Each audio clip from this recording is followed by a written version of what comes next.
Inilah Masjid Agung Darussalam yang ada di Kabupaten Bojonegoro. Sekilas tak ada yang berbeda jika nampak dari depan dibanding masjid-masjid pada umumnya.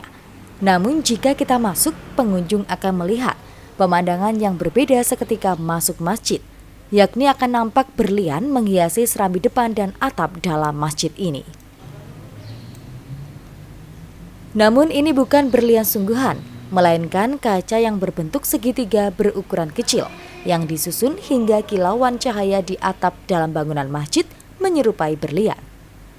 Selain atap dalam masjid yang dihiasi kaca berbentuk segitiga berukuran kecil mirip kilauan berlian, ukiran-ukiran ayat suci Al-Quran yang mengelilingi dalam masjid juga tak luput dari hiasan bernuansa berlian tersebut.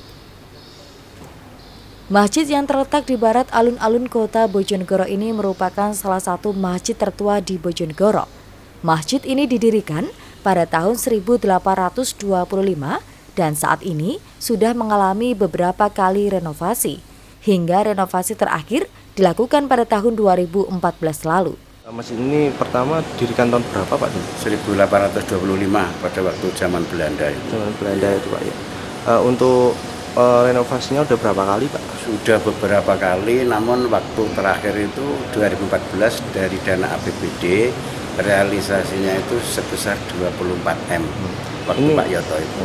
Jadi gini Mas Helmi, atap berlian itu sebetulnya bukan berlian, namun kaca yang dimodifikasi seperti berlian karena kontraktornya itu yang mengerjakan itu khusus didatangkan dari Yogyakarta.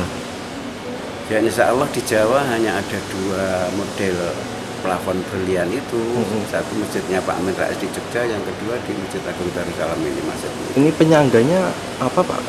Dari baja. Dari baja Pak? Baja total, jadi sebelumnya itu dibikin plafon penyangga baja, baru ditempelin itu apa, semacam kaca itu, kaca rasa itu.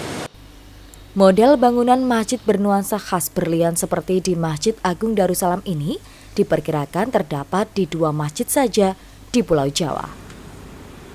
Afrizal Ilmi, JTV, Bojonegoro.